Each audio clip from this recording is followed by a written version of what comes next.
G'day everybody, my name is Elliot Waters and you're listening to the Dysregulated Podcast. As always, thank you for tuning in. Alright, I'm recording in my car again using my portable recording equipment because I'm hoping this will help facilitate again being able to do these episodes more frequently because I am having such trouble at the moment doing it back at home. So this is a different way of doing things. The last recording that I did on here, which was to go through the Dysregulated Daily series, which I might add is going great guns. So if you haven't seen it yet, go to the podcast Instagram, which is the dysregulated.podcast, or you can go onto Facebook by searching the Dysregulated Podcast and it'll come up, and also on the official YouTube channel for the show.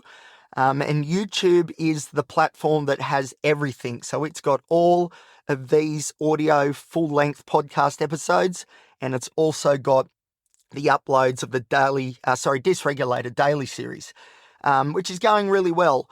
But as I said, the last episode I did on here was to explain that new series, and to be honest, the sound quality wasn't particularly good. So, I apologize. Sorry about that. And hopefully this version will be a lot clearer for this episode. But anyway, the last episode, like I said, I wasn't particularly happy with how the production, I guess, came out. And that's the issue, because I can't say this show is very, I talk about how it's raw and stuff, and it is, but it is in the sense that let's be honest, the production values aren't really there. Which I'd like to think is part of the show's charm. And I think it's also important that if you're going to be talking about things like mental health and particularly the darker sides of mental health or your experiences with it, you don't want to be too flashy because we're talking about real stuff here. So, I want to keep it as organic and as genuine as possible. But also, because I have ADHD, I'm not very good at being able to sit down and edit things and cut things out and redo things. It's just not in my DNA. So unfortunately, sometimes some of the episodes aren't maybe as crystal clear like I would like, but at the same time, it is a reflection in many ways of what my mental health is like, because I do struggle to concentrate on those things. All right, so today's episode, that's a pretty long intro because that's not what I'm really going to be talking about. I want to talk about, it stems from a conversation I had with a friend and a listener of the show, and she may have even been on, just before about, different baselines and what the true baseline really is. And it really got me thinking, and it's something that I think about quite a bit. Because I'm not particularly sure where my baseline actually is. And unfortunately, my friend, she's not particularly sure either. So it's a big sort of topic, or it's a big problem, really, if you can't figure out what your baseline is, because you don't know, what to base everything off. That's the thing. So with me, for example, I'm either so flat or just down in the dumps and just lacking so much energy that I don't get anything done, which causes massive problems as far as my workaholic inner critic schema is concerned. Or I go the other way, which is what I've been doing lately, if you haven't noticed, which is going at 100 million miles an hour. And I don't really have a baseline or a center that I am confident is the real positioning, like I'm either all on or I'm all off. I'm either black or white, and that way of thinking is very BPD. But at the same time, I'm talking more about things like nervous system capacity. And this is what I talk about in the Dysregulated Daily series. This is partly why I'm looking at capacity. Because sometimes I've got so much capacity, then other times I've got absolutely none. And it does my head in that I oscillate between both. And it's the same with everything in my life, Like I said, it's black or white, all or nothing, 0 or 100. And that goes for me emotionally, that goes for me cognitively, and it goes for me behaviorally as well. and also physiologically, which is the nervous system stuff.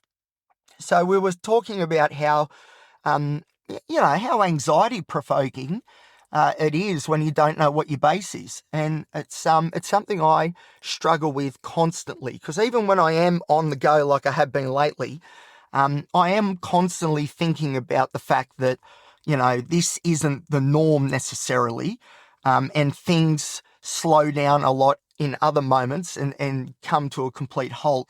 And that scares the life out of me, because when I am running hot like I have been lately, and things are getting done and I'm producing content, for example, for the dysregulated ecosystem, or I'm at work and I'm being able to really engage and put in good efforts, or, I'm actively getting extra training done and doing research and working at all that sort of stuff, when all that's going really well, to be honest, the better it's going, the more that I start thinking, this isn't the norm. This is going to all fall over at any moment, which, invariably that is what happens. And then when I'm down in the dumps and I've got no energy, I'm completely flat, I'm just unable to do anything, barely get out of bed. I always assume in those moments that must be my baseline. So while I'm sitting here now, although I'm further up the end of the almost manic or hypermanic end, because I have been running very, very hot and it's not sustainable. But anyway, I'll get in that in a minute. But when I'm in this sort of frame of mind, I can understand that when I'm really down in the dumps, that's potentially and quite possibly not the norm. That's not baseline. That is a result of my mental illnesses, and so that's not what we should be aiming for, and it's not what I should be assuming is my baseline. Okay, I'll accept that. But then I also don't believe that my energy levels and my output the last, say, week and a half, I also don't believe that is necessarily my natural baseline either. But the thing is, there's no real in between. I'm either on or I'm off, Like I said, black or white across the board in every domain. I'm either, all going or I'm not. So I'm left sitting here right now going, okay, well, it's a good thing that I'm open to the idea that my baseline isn't when I'm not able to do anything. So that's good. But, but I'm no closer to and no more comfortable in having an understanding of where this baseline actually is. And that's true. I've got absolutely no idea. No idea. And like I said, it gets me very stressed because, you try and plan for the future, say. You try and plan, and you plan within, or at least within your capacity, basically. This is why capacity is this big thing for me at the moment.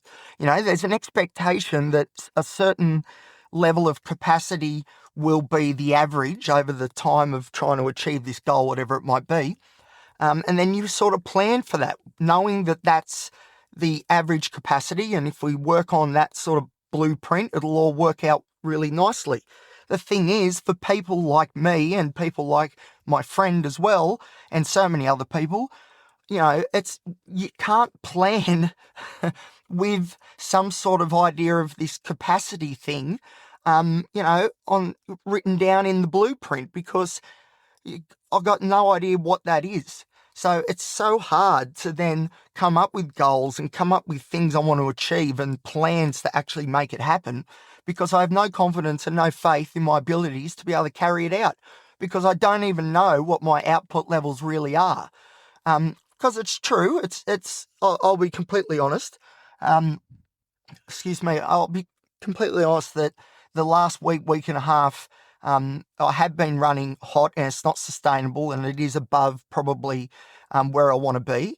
So my thoughts have been a little bit too sort of rushed, and there's been too many of them. It's been quite overwhelming, this brain that doesn't really stop anyway, but it's been really intense the last week and a half.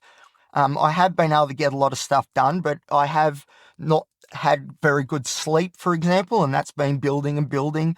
And the thing is, this can't continue. Like I said, I'm like an engine, running too hot. If this keeps going, things will start warping, pistons will be going the wrong way. It's not a good outcome. This is how I end up in hospital previously, because I'd be at uni and I'd be pushing myself for too long at a level that was not sustainable.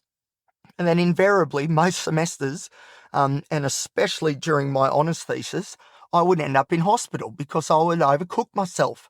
And I'd need to go to hospital to, get a new radiator and put more coolant in. And, I'd leave and I'd be thinking, all right, I need to be within my capacity here so that doesn't happen again. But, I've got ADHD, so everything that I do is clunky and there's no, I'm never being totally organised and as productive as my efforts would suggest I should be because I do have, neurodevelopmental issues, ADHD, autism, and then there's all the emotional stuff going on with BPD, and then all the fear and the anxiety that's so crippling that just shuts me down. This is the thing, there's so many moving variables here that have an influence on what this supposed baseline is. And that's why it's so hard to figure out what it is, because the waters are muddied. All the medications that I'm going to talk about, one particular medication in a minute that is very much related to me overdoing things and running a little bit hot, not being sustainable. But that's the thing, there's all these elements, the medications are doing, who knows what some of these meds are doing, because I don't even know. There's no baseline even for my medications because there's so many of them. And it's so hard to be able to pry apart the effects from each medication and then be able to look at it individually and then ascertain what's pulling what levers and what's doing what. And that's been a problem for me for 15 years, because I've been on medications for so long and there's been so many of them. And, this is a little bit outside of the scope of this episode, but, let's be honest, the medications haven't done the job. I'm not cured of anything. I still have some pretty terrible days. And unfortunately, I think there's probably a few of them coming soon because I know that I'm running too hot. I'm going too hard. But I have to be running hot and I have to be pushing really hard because there's this workaholic within and this inner critic and this impostor syndrome that is telling me that, I look back over the years and I haven't achieved what I want to achieve. Okay. That's pretty, that's understood. I talk about that a lot. I'm not in the position that I want to be, but these forces within say and act out and cause me to behave and think and feel in a way that there's this great sense of urgency because I've supposedly wasted all these years and I'm running out of time to be able to do what I want to do. And I'm scared because if I'm not able to get to the end, to whatever it is I'm aiming for, the goals that I've set, if I don't make that or I believe that I am not capable of doing and achieving the things that I want to achieve, like, for example, getting back into the transport industry and being able to do research on the industry and helping, men's mental health and, doing all that sort of stuff and all the work here with the podcast and getting back out and doing presentations and all this stuff, which is a huge workload. But the thing is, if I'm not able to tick these boxes and tick them soon, this workaholic construct, schema, whatever you want to call it, the inner critic, they keep telling me that I'm not doing good enough. And then there's the imposter syndrome that's feeding all this as well by adding this element of doubt in my abilities and what I'm able to do, essentially because maybe I'm a bit of a fraud. So they're the sort of thoughts that I'm contending with and trying to get the hell away from and nullify. And one of the ways in which I'm trying to do that is to achieve everything. Achieve all those goals and objectives so those inner parts cannot say a word because I've done it all. And that's aiming for something but then overcooking it, and that's what I mean, running too hot. And the thing is, like I said, if I'm running too hot and I do it for too long, then I have to go to the mechanic and get serviced. And I do not want to be going back to hospitals again. Don't worry. I don't feel as though I'm anywhere near that stage But at the same time, got to be realistic. I've been to the hospital many times for my mental health. And although I'm actively planning on never going there again, I will go if the circumstances require it. But I don't want that to happen. But I need, at this point, to satisfy these inner parts because they're just so strong at the moment. They're so loud. And I'm doing whatever I can to try and feel as though I'm working towards these goals and objectives. And then there's an extra layer of complexity, which is the fact that then I put all these expectations on myself, and these expectations then are too much, too great often, and I crumble underneath them. And anybody would, because some of these expectations are ridiculous. And I always have to remember, that it's not other people putting them on me, it's me putting them on me. So in some ways that's a good thing, because theoretically it's in my control, it's within my sphere of competency, because it's me. But at the same time, obviously I'm not very good at controlling these parts and these forces because I'm still talking about this stuff and I'm still, wobbling at the legs, at the knees because of this load that I'm trying to carry. Now, to tie this back in to medications quickly, I'll be completely honest. The last week and a half, 2 weeks of productivity, which has been great, has been fueled by a little bit of dexamphetamine, a little bit more than maybe my prescription allows. And that is because I'm desperate to be able to get these things done so I don't feel terrible about myself all the time. So like the Dysregulated Daily series, for example, I have been sitting on that idea for so long and I've been so excited to start doing it because I think the insights it'll offer people will be just second to none. And it really ties into that ethos I've got of making this podcast, or the Dysregulated family, I suppose, the ecosystem of the Dysregulated podcast. I want this to be the most insightful of all podcast shows on the internet. That's my guarantee. If you've been listening long enough, you would know that. So, Dysregulated Daily is an amazing step forward, I think, in being able to provide the content that I am promising you guys, So that's really good. And I'm so glad that I've started doing it. I'm pretty happy with how they're coming out. They're raw and all that, but it's pretty good. But the only issue is that a lot of this project, since I kicked it off however many days ago, has been fueled by stimulant medication. And that then gets me anxious to tie it all the way back to the beginning, because then it's like, hang on, so am I actually capable of doing the Dysregulated Daily series, or am I only able to do it if I'm being fueled by substances at a level that is not recommended? Don't get me wrong, I haven't had like heaps and heaps. I haven't. And I do have a prescription for these things. So, I'm only going a little bit above. But even at my prescribed level, which is basically what I've been doing anyway, but anyway, still, being completely honest, there's been a few times I've gone a little bit above. But, it really worries me that I'm, and then there's this extra bit too, which is the overall worry that I'm so reliant maybe on medications. What's my baseline without them? So, these are the sorts of things that I'm contending with every day. Like this is huge, like this workaholic thing and needing to be successful for, whatever that means.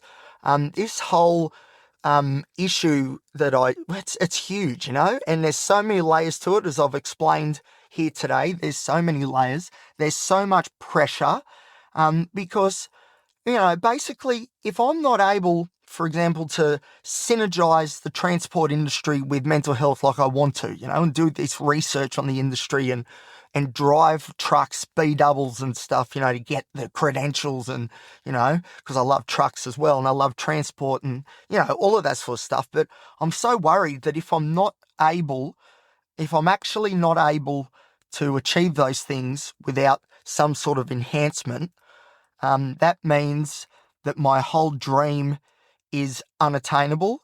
And then there goes the meaning and purpose for everything that I do. There goes the reasons why the sacrifice is worth it and why I'm willing to endure the sacrifice to achieve these goals. That's why I want to, and it's hard because, I've got no partner, I've got no kids, I've got no, responsibilities really except for myself. And it's scary because there's too much, I need to be able to offload some of this responsibility to other areas, because I am crumbling underneath the weight of the expectations that I put on myself around them. So that's another layer of it as well, which is responsibility. I need to somehow find a way to channel it in different directions, because having it all on me is it's too much. It's too much responsibility for just one man. You know what I mean? Anyway, so that's it. I think that'll do. I think that explains things in the typical Elliot way.